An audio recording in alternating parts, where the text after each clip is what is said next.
Well, DW, let's take a look at this. It's 250 laps, 500 miles, pit road speed. These guys, they didn't have to make a green flag stop at Daytona last week. 55 miles per hour. You heard Jeff Hammond talk about it. 45 to 50 laps in that fuel window. Pretty easy pit road to get on to. Nice big pit boxes. Shouldn't be any big problems there. But here's where your keys to the race are right here. How are you going to win this race? First thing you got to do, Larry, the driver's got to watch that tack, take care of the engine. We're going to run 500 miles today. Absolutely. Take care of those RPM. Adapting the conditions. Being able to move that car around as the track changes throughout this race. Well, as we said, Larry, that feedback from the driver. My car's doing this. My car's doing that. Thinking ahead, planning ahead. And you heard Dick Berggren talk about it in the Busch race yesterday. Maybe not pit strategy necessarily, but that final pit strategy. Well, DW, the fans been waiting, and I'll guarantee you I've been waiting for almost 8 months to tell you, reach up there and pull those belts tight one more time. All right, Larry. All right. Coming to the green, coming to the green. It's out. Buggity, buggity, buggity. Let's go racing, boys. California style.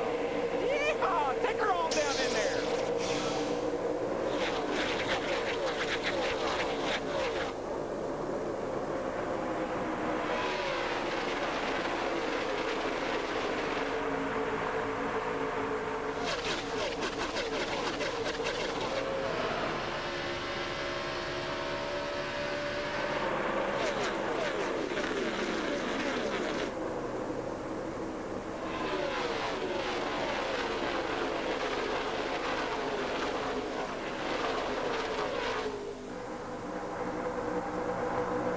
Leads lap one with a lot of three wide, middle and back of the pack. And that's something Kurt Busch wanted to do. He wanted to get those 5 points for leading that lap right there. 4 wide there going down into turn one, this little crowd right here. But you can do that here. This front straightaway is really, it sets you up for kind of being a loser getting down into turn one if you get in the wrong place. Dale Jarrett. Started back in the 19th position right now. Looking back at Jeff Green. Track conditions are going to be good today. It's a little overcast, not quite as hot as it was when these guys were qualifying and practicing. That's really going to help tighten the cars up, get them a lot of grip. See Dale Earnhardt Jr. in the 8 car. Riding with him down the front stretch, looking out at Scott Riggs in the Valvoline 10 car. Dale Earnhardt Jr. started in the 18th position. That's about where he's running right now. Let's go to 4th place. Kyle Busch ahead of Denny Hamlin and Jeff Burton. Kyle just passed Hamlin, the rookie, in the 11 a lap ago.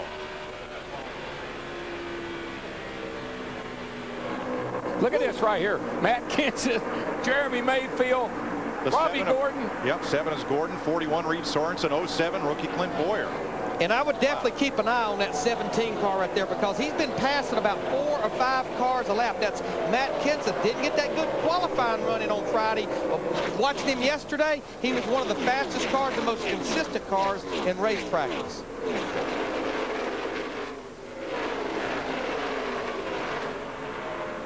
Ryan Newman on the march, battling Joe Nemechek in the Army 01. 10th place here. And Ryan Newman in the 12 car, they didn't have that good of a qualifying run, but Darrell, I just believe he and his crew chief Matt Boylan, they are focused on race setup this year. Yeah, well, they came with the Intrepid, which is different than the Charger. It's an older car, but they like the balance of the car.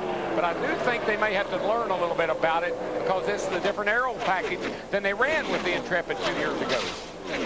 And still a lot of 3 wide racing.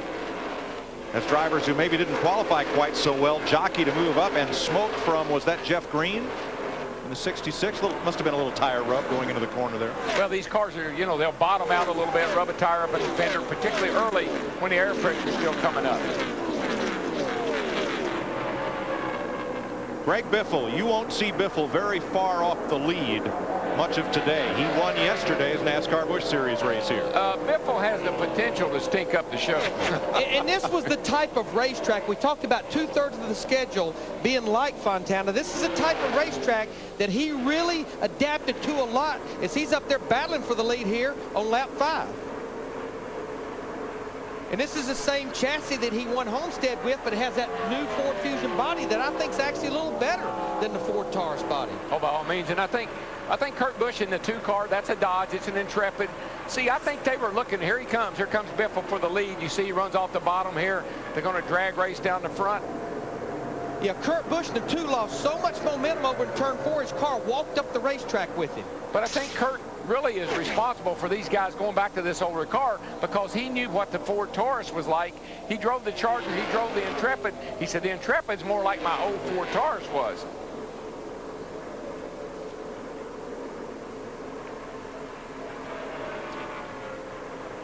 Lurking just outside the top 10 is Mark Martin, carrying AAA colors this year on his Jack Roush Racing number 6. He runs in 11th, just ahead of teammate Carl Edwards. Here's Steve. And Mike, he had some anxious moments early in this race before the pack sorted out a little bit. He said over his radio, "Get me a driver's side mirror out. I'll put it on the first pit stop." It's a little mirror that the drivers use as a side view mirror. Well, you need that here because of all the side-by-side racing as you saw early on. Now what will happen, they'll all try to get single file pretty as soon as they can because all that is exciting to watch, that side-by-side stuff, but it's no fun for the driver, particularly the one on the outside. The driver on the outside right now is J.J. Yaley, the rookie in the Joe Gibbs number 18, the Interstate Batteries car. That ride vacated by Bobby Labonte. And Yaley right now is 10th. Tell you what, we were talking about Matt Kenseth a while ago in the 17 car right there. Started back in 31st position. He's been making a move, but that car up there on the outside, Jimmy McMurray in the 26, he's been making moves as well up there in the 21st position now. Well, remember, this car right here is the car that Kurt Busch drove last year. It was the 97 car, but now Jamie McMurray in its same team, just a 26 number. Now, that red car there on the inside with a big old 8 on the side of it, he's backing up. He doesn't seem to be real happy with his car right now. Dale Earnhardt Jr. started 18th, now running 19th, made a little bit of gain early. The car looked like it looked like it fell off. He took off, looked like he had a pretty good run, and all of a sudden it just started going backwards. And he was not very happy with his car in practice yesterday, but this was the type of racetrack that was the Achilles heel for this 18 last year, the high-speed, flatter racetracks. Let's ride along. And we'll check with Matt. 4 car length back to the 10 car, you clear all around. That was his spotter, Steve Meal, clearing him. Now, this team enters Fontana, a place where they've really struggled, Mike, like you've mentioned all weekend in the past, but they feel like they were slowly gaining on it, much like Jeff Gordon. They realize they're not going to hit that sweet spot in one weekend, but they're making gains on that 1.5-mile, 2-mile program. They're expecting a good top 10 run today, and that would almost be a victory for them. Well, they've got a lot of work to do. I just remember talking to Tony Jr. and he worked with Michael last year quite a bit of the year. I just think that there's 2 different setups here for Dale Jr. and Michael. They never liked the same thing. It's going to take them a race or 2 or 3 or 4 or 5 to get on the same page. Looking from Joe Nemechek in the 0-1 back at Jamie McMurray. And a big knot of cars behind McMurray. This is 14th place on back. And there goes Matt Kenseth again. I mean, he's getting 1 or 2 cars a lap, but again, based on watching his car in practice yesterday, he was on the mark. And this is a battle for 3rd place with teammates. Kyle Busch in the 5, and you're riding with the Daytona 500 winner, Jimmy Johnson, in the 48.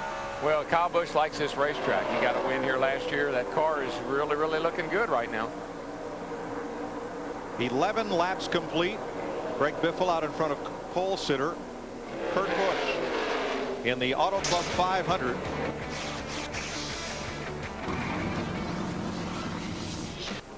We've only had 2 leaders and 3 lead changes. Approaching lap 50 here, Greg Biffle has led the most laps so far, slightly ahead of Tony Stewart, who's worked his way up to the front. Yeah, right now we've been watching Tony Stewart make his way around a lot of this competition, but so far, look at the lap times. He is almost mirroring the 16 car Greg Biffle, but he did give up a little bit of ground, working his way through traffic. So it'll be interesting to see whether or not he can get a little bit of pull off the draft that you get here at California Speedway and be able to close in on Greg Biffle and see how really tough he is. And Darrell, Larry, and Mike pointed out Matt Kenseth, one of the greatest climbers so far, all the way up to 6th, not too far away from Tony Stewart. Not too far away from Tony Stewart. And that could be real interesting as we go deeper in this race, because I think if Matt can ever get up that lead group, he's got something for him. All right, let's rejoin Mike, Darrell, and Larry. Tony Stewart was closing on Greg Biffle, but he's not been able to gain any ground. He's still 1.3 seconds behind. There is Stewart.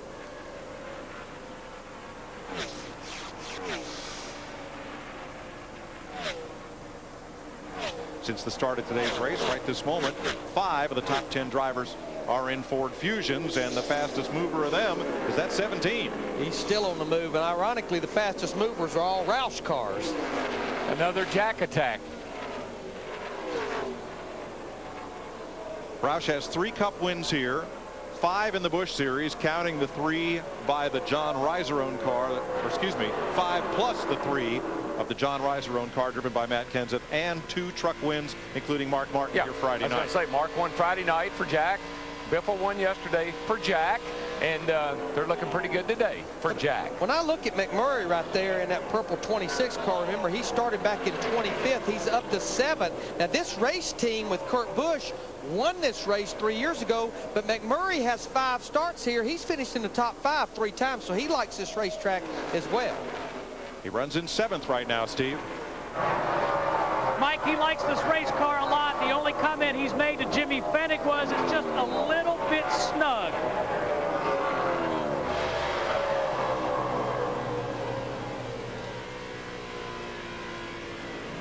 Jeff Gordon, past winner here, has had a kind of uncharacteristic day. He's now running in 17th position. Matt, what's up with Jeff?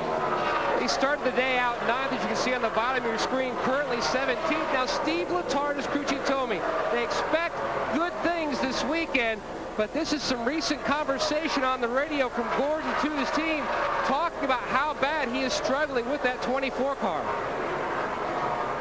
Tight it all in the center. I'm just so bad getting in and off. We don't even need to worry about that tightness. I mean, I'm sliding the back end before I ever even get to the corner. Now, Letard told me that they don't expect miracles, but they feel like each week the goal is just to get better, and they've got a lot of work to do to get that 24 car better on the next stop, formulating a game plan of what changes to make to the 24. Well, to me, what's so ironic, you see the 24 Jeff Gordon and Dale Earnhardt Jr. in the 8 car running together. I think that was the biggest question over the winter. Has these 2 teams turned their 2005 seasons around? This is the type of racetrack that fought both of these race teams last year, and I think the biggest reason it started fighting them, Darrell, is when NASCAR cut that inch off of that rear spoiler. You hear Jeff Gordon talk about being loose, getting in the corner. The rear's wanting to come around at over 190 miles per hour. They just can't give these 2 drivers the feel they're looking for with this package at this type of racetrack. Yeah, and the bad news, the worst news is we run a lot of tracks like this. Yes. And 2/3 mile and a of halves season. and 2-mile racetracks. Jeff Gordon, a 3-time winner here in California, but in the last 3 races here has not finished in the top 20. Junior's been 19th or worse here the last 4 races. 2 DNFs.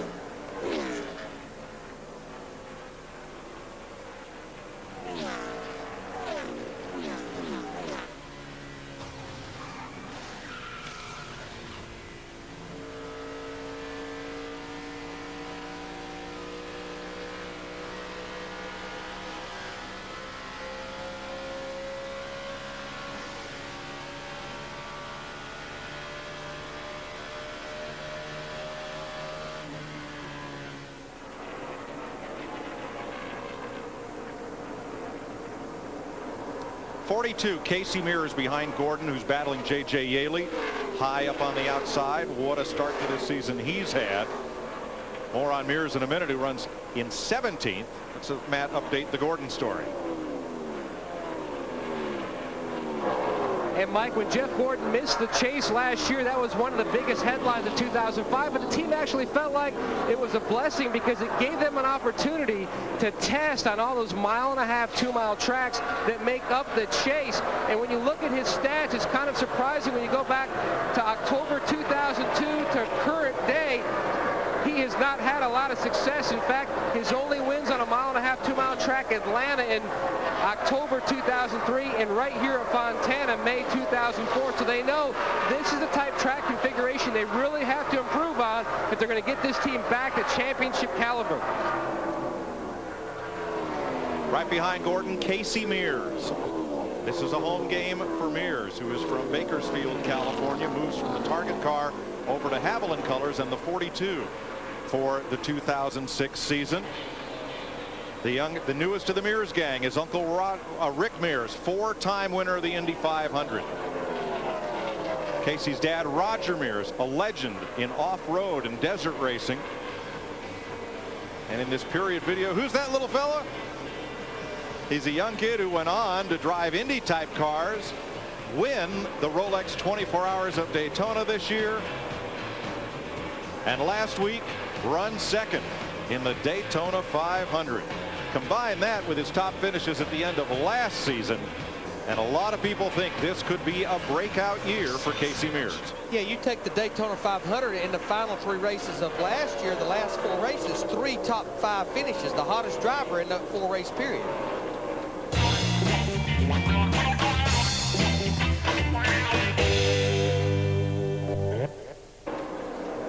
On your left, the lead battle, Biffle and Stewart in the 20. On your right, the 4th place race, as Matt Kenseth in the 17 takes it to Jimmy Johnson. That 20 car, Tony Stewart, he has been mowing Greg Biffle down. Yeah. About 2 to 3 tenths a lap. He has, and the thing about Tony's car, it is so consistent. He runs in the 41s, high 41s all the time. Greg's been pretty consistent, but he's in the low 42s just enough. Boy, he about ran out of racetrack, had to snatch the thing back to the left, but he stayed in the throttle. Looks like he's going to almost complete the pass going down the front straightaway. Look, he did not intimidate Biffle the least bit. Biffle's still in the gas. And Biffle is one of those kind of guys that you don't really want to get riled up too much. And Biffle just stayed in the throttle, got that good run. Now if Tony Stewart in the 20 can get the run off too, and he does, slides up in front of Biffle to take the lead. Now Michael Waltrip in front of them has his arm out the window, waving everybody to the inside of his car, which will go 2 laps down. And Tony was waving back at Biffle too, because he could see the way Biffle came back on him with a lot of aggression. Hey dude, I'm sorry. He put that hand out there, gave him a wave, because that was a very aggressive move. Easy to do off turn 4. You come in here, you got a lot of push, got a lot of wheel in the car. Come in, run out of track. No harm, no foul. Once again, at about 180, 85 miles per hour. So Tony Stewart, the defending and now 2-time Nextel Cup Series champion, into the lead at lap 61. Dick? Well, as Tony was closing on the leader, Mike, I told you he was feeling light and breezy, and he just came on the radio and said to his crew, "Here, kitty, kitty, kitty, kitty, kitty."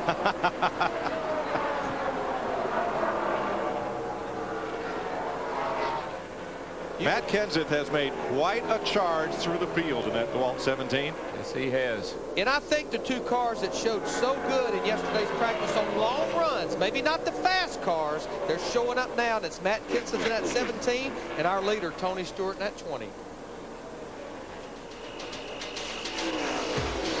62 laps complete, 188 to go, and Tony Stewart out in front of Greg Biffle.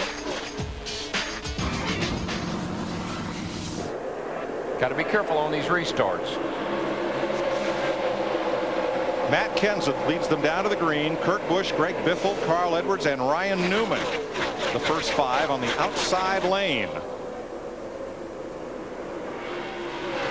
Kurt Busch in the 2 gets a good run on the high side on Matt Kenseth. Remember, he has 4 tires. Matt Kenseth in the 17 has those 2 right side tires.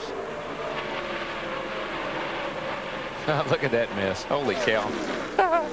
Tony Stewart lost 14 positions on pit road. What happened there, Dick?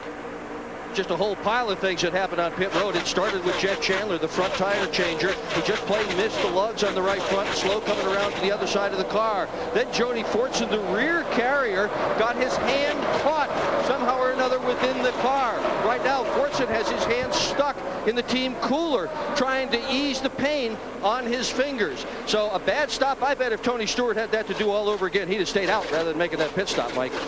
To Steve.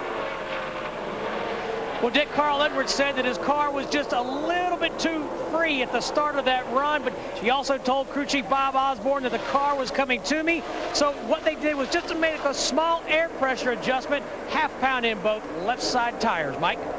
Boy, Matt Kenseth is making that strategy look pretty good as he rocketed right past Kurt Busch to retake the lead. Yeah, those rights had to catch up with the lefts, or the lefts had to catch up with the rights, whichever way. The air pressure, exactly. Yeah, the air pressure was down on those right sides they put on the car, and it took probably a lap and a half for them to come in. But now Kurt Busch in the 2 has his hands full with Matt Kenseth's teammate Greg Biffle in the 16 for second.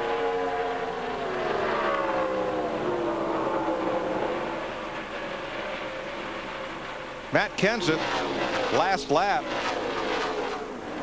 Wow, 39.67, his best lap of the race. And you can bet one thing, and Larry and Jeff know this. Every crew chief on pit road is saying, whoa, 2 tires. Not a bad way to go. He was the guinea pig. Yeah. They were all saying, let's see what happens. Now they're saying, oh, boy. Well, I'm thinking with the track having cooler temperatures, that certainly helps be able to adjust to 2 right side tires. Has more grip. Let's get some other pit stop updates. Here's Matt. Now, Mike, we already told you about the air pressure adjustment they were making to Greg Biffle's car. Now, he looked up in the mirror at one point under caution and saw that the 99 Carl Edwards was there, and he asked Doug Richard. Now, did Carl get up there by running the high side, wondering if he, like a lot of other guys, had moved up to the high side as the track continuing to change? They were chasing the track. He says, no, they just had a great pit stop. But they also came on the reel and said, you know what? It looks kind of like the old days when you look up at the scoring pylon. And when you look up at the pylon, it was like all the old Roush guys. It was Biffle, Kenseth, Kurt Busch, Carl Edwards, and the 6 of Mark Martin. And that would be a jack attack. Stewart trying to regain ground lost on pit road, battling Jeff Gordon for 11. Jeff Gordon has led the most laps at this racetrack. I think it's 410 laps he's led here. You know how many he's led in the last 6 times here? 1. So this place has not been good to him since early on. You can see Tony Stewart wave his left hand out the window. Thank you for a little give and take right there early in the race. Remember these 2 at Daytona, there wasn't a lot of give and take early in the race over in turn 2. That's right. They got together, knocking Gordon's car out of alignment and damaging the aero on Stewart's car just a little bit. But you're right, that was early on. But I like what Jeff said. He said, you know, we could both take a little blame there. That wasn't like pointing fingers at each other. I could have lifted, he could have let me in, so forth. So that's racing, good hard racing. Now let's take a look at Ryan Newman in the 12 car here. Remember, he started this race in 11th position. He was just about to go a lap down when that last caution came out, but Matt Borland, his crew chief, elected to go with 2 right side tires, try to get that track position with some adjustments. He's up there in the 6th position now. Riding with Casey Kane right behind Newman, both in Dodges. Got one in an Intrepid and one in a Charger. 6th place battle.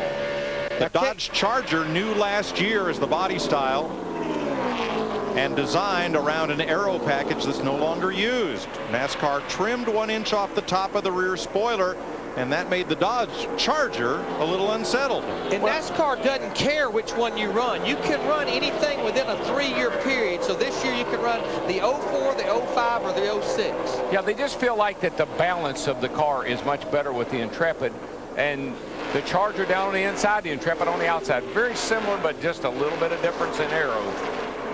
Our Dodge is trying to charge to the front. They're the first 3 of them in the race. Busch, Newman, and Casey Kane. 100 laps next time by, 150 to go, as Kurt Busch, who started from the front row, currently runs in 3rd. All right, Kurt, I'm trying to fix my radio here. I got a big antenna attached now. Can you copy?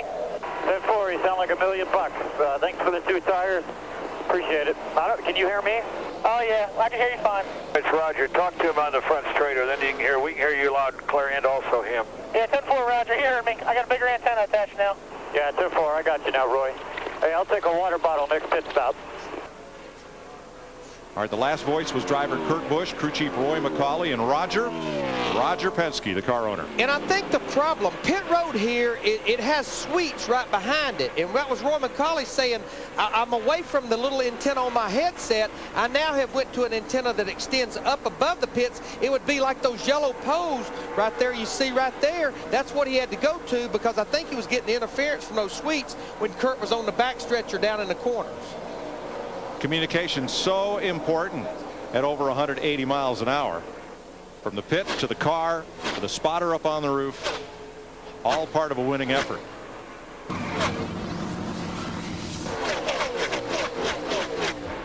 Darrell, restart's a great opportunity to pass, but there's some white knuckle racing going on the first few laps after a restart. Like this. You make some desperate moves, and we'll watch the 11 here in the 7. Riding with Denny Hamlin. 7 just closed the door on Denny Hamlin in the 11 car. That's where Robbie Gordon made contact, and as you can see, everybody went around safely but closely. And a lot of cars stacked up behind Hamlin as a result. Now they're somewhat sorted out. Greg Biffle over Tony Stewart. Mark Martin.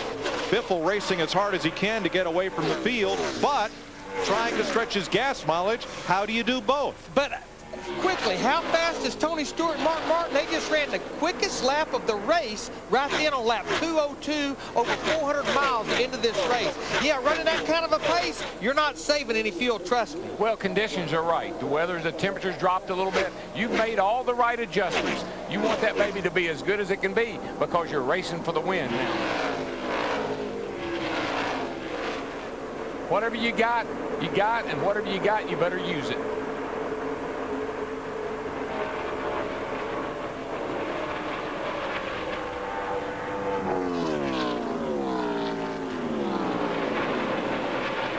Greg Biffle and that 16 car, Tony Stewart, both. We've been seeing a lot of cars run the high line. Both those cars are tied to the bottom of the racetrack.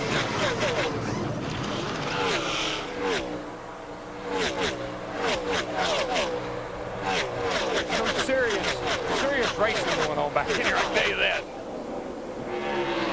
Jeff Gordon now in 14th. There are 16 cars on the lead lap. What about fuel, Steve? Excuse me, Matt. Here in the Gordon pit. Now, Steve Letarte, you had your man come back down pit road. You topped him off. How close are you? Well, we're real close. I don't know if we can make it, but I just want to thank all the guys here in this DuPont Hughes Chevrolet. They've done a great job through adversity all day. We got the battery changed, and it's no secret we're struggling on these 2-mile tracks, but Jeff drove great today, and we're definitely building for the future. We're real excited.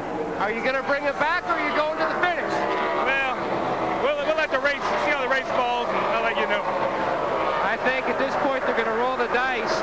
He told his driver earlier on the radio, don't expect to hit pit road again unless you're either out of fuel or we have a caution. And Mike, you heard how much they want to win on this type of track configuration. We said it earlier. Since October 2002, only 2 wins in Atlanta and Fontana on a 1.5-mile, 2-mile type track like Fontana. Well, right now, Matt Kenseth in the 17 car just drove by his teammate Mark Martin in the 6. Now, that is a battle, or was a battle, for the 3rd place. Steve. Yeah, Larry Mack just listening to the radio transmissions. There's Mark Martin in the 6 car. His crew chief, Pat Tryson, has already told them they cannot go the distance on gas. On the other hand, the 9 car of Casey Kane, team director Kenny Francis, has told Casey they're pretty close. He said if you can conserve gas at the end of this run, we may be able to make it all the way. And Darrell, about the only way a driver can conserve gas is roll out of the throttle a little early, pick the throttle up a little later on the exit of the corner. Yeah, it's not unusual to see Mark Martin pull over and let somebody go by if they're a little quicker than he is. How you save gas is you just don't jump back in the throttle. You ease the gas down, you squeeze it down, and then you follow and draft anybody that happens to be running about like you are. I tell you, I've been watching these 2 cars here, Kurt Busch in the 2, Casey Mears in the 42. We made a note a while ago. They came to pit road and topped off. They look like they have slowed their pace down. They're just trying to keep in touch with the leaders. That may be 2 cars that know they can't win this race unless they do it on fuel mileage. Well, it takes a lot of discipline to save fuel. You got to get out of the gas a little early and let the car coast and let the engine rest every now and then. But Darrell, if you're running this race to a pace, how far do you dare let those leaders get away? Well, if you know they got to stop and you don't, doesn't make any difference. 42 laps to the finish in the Auto Club 500.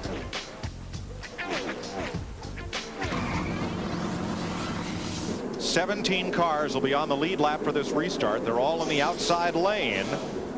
As the Chevy Pace truck hits pit road, it's Matt Kenseth, Jeff Gordon in second, Greg Biffle, who's led most of this race, Jimmy Johnson, Gordon's teammate, Casey Kane in a Dodge, then Mark Martin, Jeff Burton, and Jamie McMurray.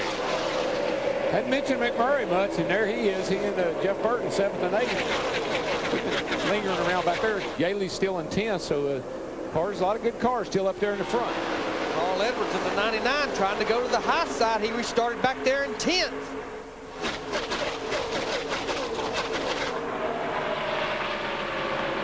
Boy, these restarts are something, aren't they, Larry? Look at those cars just fan out and go everywhere. 3 wide into the corner. I thought on that restart I saw a little water shooting up there. We're getting a report that Dale Jarrett, the 88 UPS car, is starting to overheat here with 27 laps to go. Yeah, it's that time of day when all that rubber and stuff's built up on the grill, so that's very possible. There's an overflow hose at the base of the windshield on the right side. That way the driver can actually see when it's overheating, starting to spit water out. You can see it. Yeah, there it is. You can see it right there. It's just late in the race. He's 500 miles on a track like this. The old engine has had about all she wants. This is rush hour. Jimmy Johnson takes 3rd. And where did he come from? Oh, car around. Who is it? Greg Biffle in the 16 car. We got a car spinning over in turn 4 as well. Kurt Busch. And nobody hits him. Yeah, I think Greg Biffle's engine was starting to let go on him. Well, you know, he complained about it, but I would have sworn it was the wind causing him trouble. Yeah, he's got smoke. But Darryl, we went 400 miles. We didn't have any cars fall out. And now here, within about 10 laps, we've had 3 cars that has had engine problems. Remember, that was one of the keys to this race, is engine attrition in the last 100 miles. I know people probably say, well, you said it enough, but this is the most critical time when it comes to the engine department. Try and figure out what caused Kurt Busch to spin. I've got to believe some oil or fluids out of the 16 car. Or unless cars started checking up and he got hit from behind. That's possible. Now the sun's low in the west. You see that going into turn number 3. Visibility can be difficult down there in 3 and 4. Let's see what happened here, Larry. See Greg Biffle up there going off into turn 3. We saw a little bit of smoke right there coming out the right side exhaust pipes. Jimmy Johnson's kind of diving below that, so we don't see any oil right there. Biffle was, Busch was. Oh, he got hit. He got hit. J.J. Yaley, the green 18 car. 18 got into the 2 and spun him, and look at this, right down in front of who? I don't know who did he scare the pants off of right there? That's amazing. Besides himself. Now we'll see it. Was it his teammate Newman? No. Kevin Harvick, Kevin 29. Kevin Harvick. My, that was incredibly close. There's Dale Jarrett. Get down, get down. You can see the steam coming out of the right corner of his car. Stay where you are, keep coming. All right, you. Doug Richard, crew chief for Greg Biffle. Richard at age 18 came out of Southern California as crew chief for young Dale Earnhardt with the Rod Osterlund team. This has got to be exciting.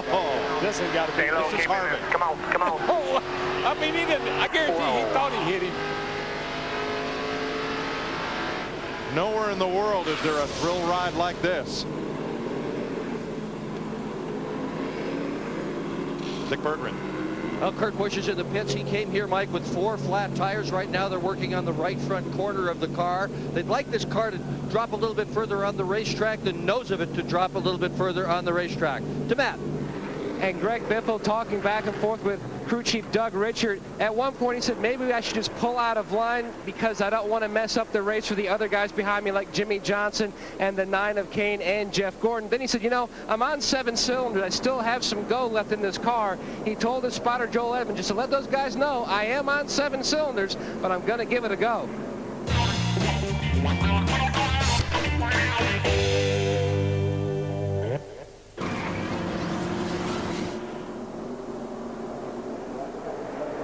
Green flag. Uh-oh, yeah, there's Biffle. He had to get out of the way. He can't go.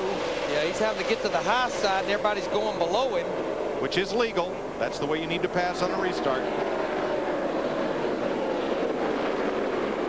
Yeah, when you saw the smoke come out the exhaust, that just tells you the engine is dying. So He needs to probably just get down on the apron and get out of the way before he oils down the track big time. And right now, our leader, Matt Kenseth, he has 2 or 3 cars that's a lap down behind him, between him and second place Jimmy Johnson in the 48 car. Matt? Jimmy Johnson told his team, Mike, under that last caution, the car is good for a few laps, then it starts getting loose and looser. And then the crew responded, but remember, you're the Daytona 500 champion. And DW, I think you can understand exactly what Jimmy said next. Yep, and it put a smile on my face to hear you say that. Yeah, and I tell you, it's putting a bigger smile on his face just being up there where he is, and a shot at winning his 2nd race in a row. And Greg Biffle just going to take it behind the wall. Yeah, he pretty much needs to get off the track before he oils it down. Biffle's in the garage. Kenseth trying to hold back the pack for another 20 laps.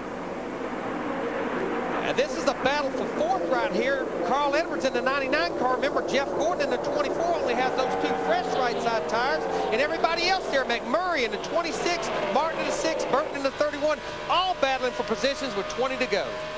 And you got that right, Larry. I mean, right now it's take no prisoners. Give it all you got, baby. Don't leave anything on the table. You can hear them milking the throttle. They're working them. 3 wide off turn 2 and getting serious. Now it's 4 wide. Casey Mears takes it below Burton. Just looking for some running room, baby. Looking for running room. And Got Casey 3 Mears, he passed 4 cars in that move down the back straightaway in the 42. Picking up the pace.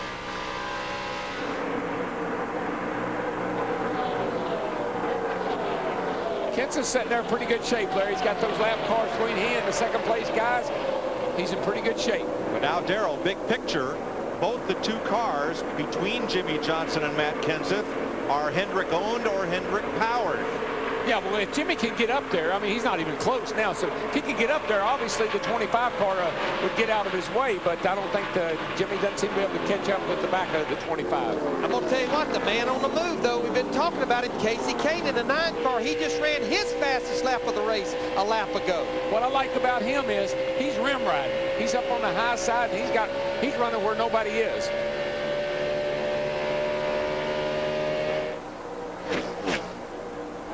It's good to see Casey Kane have a good run. He needs that for his confidence.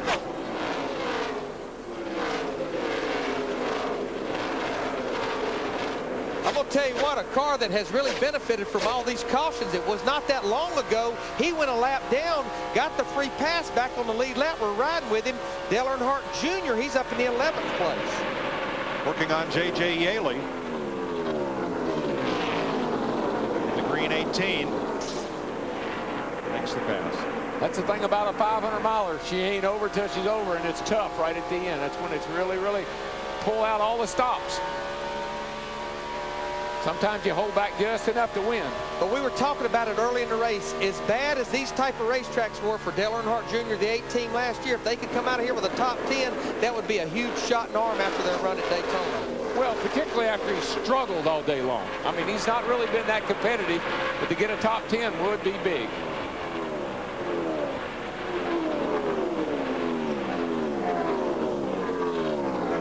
Meanwhile, fastest of all cars the last lap, Jimmy Johnson, who is a 2.5 seconds behind Matt Kenseth. Johnson's teammate Brian Vickers right there 1 lap down behind the leader. And Johnson trying to close and make it 2 wins in a row to start the season. Well, even if he doesn't make it 2 wins in a row, the 1st and the 2nd is a great way to start to pursue your first championship. And Matt Kenseth, the race leader, who has won a Nextel Cup championship, trying to return to his winning ways. Steve? Mike, it's been 13 races between victories for Matt Kenseth, his last win at Bristol in the fall. Now, you talked about all the changes. We've all been talking about him this weekend. Matt has a new spotter, Bob Jeffrey, who worked with Dale Jarrett for so many years. And what Bob is doing right now is telling Matt about the 48 car. He's telling him the 48 car is having trouble getting up off the corner. So Matt knows what the problem is in terms of handling on the 48. Greg Biffle dominated this race, trying to be the first driver to do the California double. but now he's in the garage with Dick Berggren. We really thought the first time we were going to see your face was in victory lane. What happened to that engine? I don't know, but I tell you what, my hat's off to the engine guys. You know, we didn't have a failure all season last year, and you know, we're just making more and more power, and you can see on the racetrack how good these engines run. And it's just unfortunate. You know, we had a great car today. It looked like we had probably the best car. You know, the 20 was pretty tough, but I think we might have been a little better in the 17, but we'll never know. In a bit of irony, Tony Stewart's car, which also just blew an engine, is parked right beside the hauler of the 16. They are parked side by side, Mike. Well, that's the two teams that finished first and second in the Nextel Cup points last year. The 20 team, Tony Stewart and Greg Biffle, is 16. 14 laps to go. And Kansas lead now 1.35 seconds. Here's 7th place. Now, Mark fell back a little bit on the restart, but his car's a long-run car. The more laps they run, the better he'll get, so he's catching back up. He's not going to catch the leader, but he might get by a couple of these guys.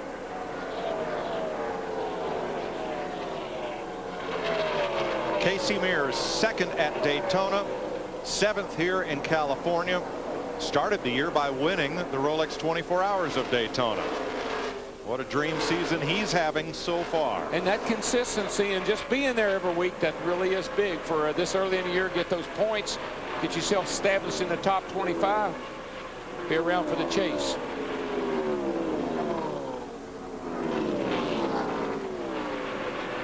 Clint Boyer is 14th. He's one of 3 rookies who've been on the lead lap most all day. J.J. Yaley, Martin Truex, and Denny Hamlin are also on the lead lap. They're all racing each other. All 3 of them right there together. And remember, Denny Hamlin here, you see where our rookies are running right now. Denny Hamlin, an 11 car on a green flag pit stop, spun trying to get on the pit road, and here he's still on the lead lap in the top 15. We got 12 laps to go. I don't know, Larry. You could add all those guys' age together, and I don't think they'd be as old as you and ours. Probably not. Well, the first half of this race went just as Darrell Waltrip predicted. Greg Biffle went out and stunk up the show. But in the last 50 laps, or 100 miles of this race, things changed, and a lot. We've had 4 caution flags within the last 50 laps, and now a big battle with Matt Kenseth trying to hold off Jimmy Johnson, Casey Kane, Carl Edwards, and Jamie McMurray. The 25 car Vickers is closing in on the leader, Matt Kenseth. He gets up there and starts messing with Matt a little bit. That could be helpful to his teammate. This is a battle for 5th right here. Jamie McMurray in the 26 car squeezes down in front of Jeff Burton in 31 cars. They try to go by the lap car of Jeff Green in the 66. Good recovery. I mean, it's a great finish for Jamie. He's been back there about 10th, 15th all day, and here he is top 5. Had a great car at Daytona. Next Sunday, we'll be in Mexico City with the NASCAR Busch Series on the road race course, the stadium course.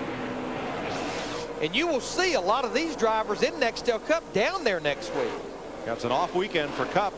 It's a beautiful facility. It's a great road course. I'm looking forward to going back.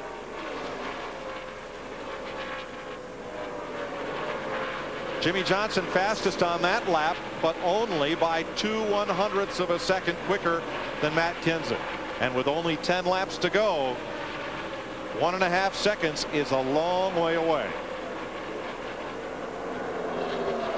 I'm still not sure that 25 should be able to get up there behind that 17. I tell you, that could create a little distraction for him and give Jimmy Johnson a chance to catch up. And you know, when I look at Jimmy Johnson in the 48 car running in 2nd place, remember he's working without his crew chief, Chad Knaus, who was suspended for 4 races after the qualifying infraction at Daytona, working with Darian Grubb. You said it in the pre-race, Darrell. Darian Grubb just does not need to mess it up. And Darian Grubb in 1999 was working in a Volvo truck dealership. He sent his resume in to one of those resumes in racing. The Petties picked up on it. They hired him. And 3 years ago, he went to work pretty much as Chad Knaus, the 48 team's team engineer. I love what he said last week. Got the best car, got the best driver. What have I got to worry about? He said it again today. Hey, dude, you won the Daytona 500. Get on up there and get it. Johnson from nearby El Cajon trying to go 2 for 2 to start the season, but Matt Kenseth has not backed off, not one little bit. Casey Kane from Enumclaw, Washington, pretty stable, trying to close. pretty stable at the front right now. Nobody's really making any headway. Nobody's gaining. Nobody's losing all that much. Carl Edwards rebounding from Daytona, running a solid 4th.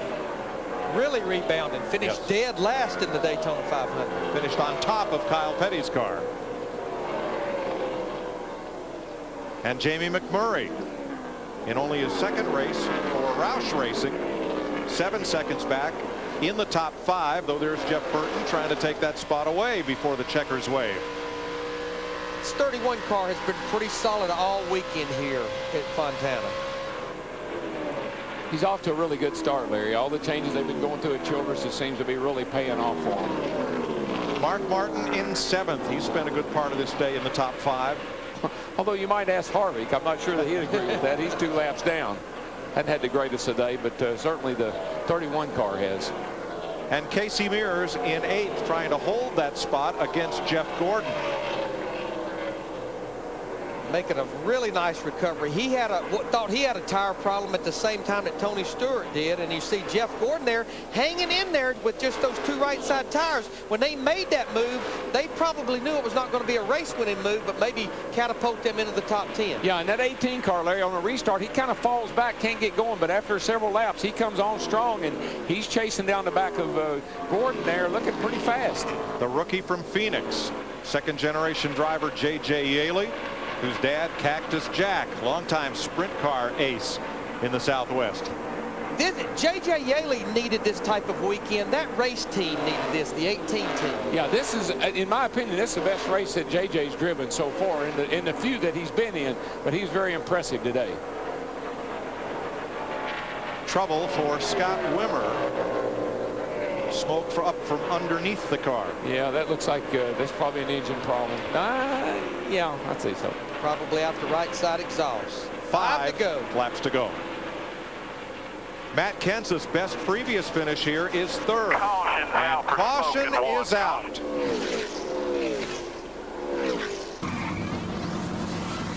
One chance to run 2 laps to finish under green. Got to anticipate this start now. Here we go, getting ready. Hear him, he's getting it, and he goes. Oh, he's spun the tires. He's got that run. Here he comes. Casey Kane in the 9 definitely spun his tires. Carl Edwards in the 99 pulled to the inside of him. Here goes the 48. He had a run on him. He did it. He timed it just right. He's looking to the outside, but he doesn't have the steam to do it. Here comes Casey Kane working on 3rd place. Carl Edwards on the outside. They almost touch exiting 2. Oh, he definitely blocked him, but I believe Kane's got the momentum going down into 3. Carl's going to have to drive hard on the outside. Matt Kenseth has 1 win in the last 71 races. Trying to break through. He's got a big lead as they come to the white flag. 1 to go. White flag for you. Your white flag.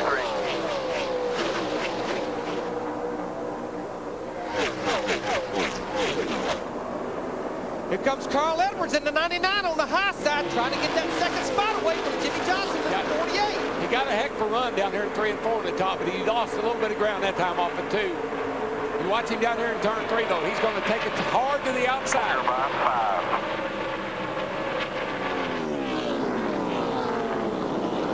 The new tire cars racing up 3 wide in the middle of the pack as Matt Kenseth comes off turn number 4 ahead of Jimmy Johnson, and Kenseth wins the Auto Club 500. Man, they're coming across. 5 wide on the 8th. And the most amazing thing about it is they all made it. They did. You see Kyle Busch finishes 10th in the 5 car for the 1st time.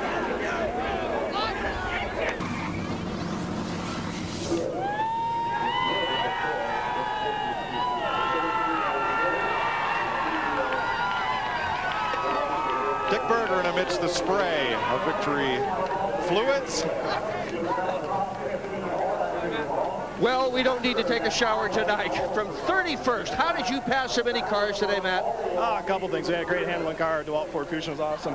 And, you know, great pick for these guys behind me. And before I get all that, too, this one is for Johnny Reiser. You know, without him, we wouldn't be racing here. And it's hard not to think of him every time we're at the racetrack. But these guys did a great job. Just got to thank my sponsors, Carhartt, USG, R&L Trucking, DeWalt, all our great partners.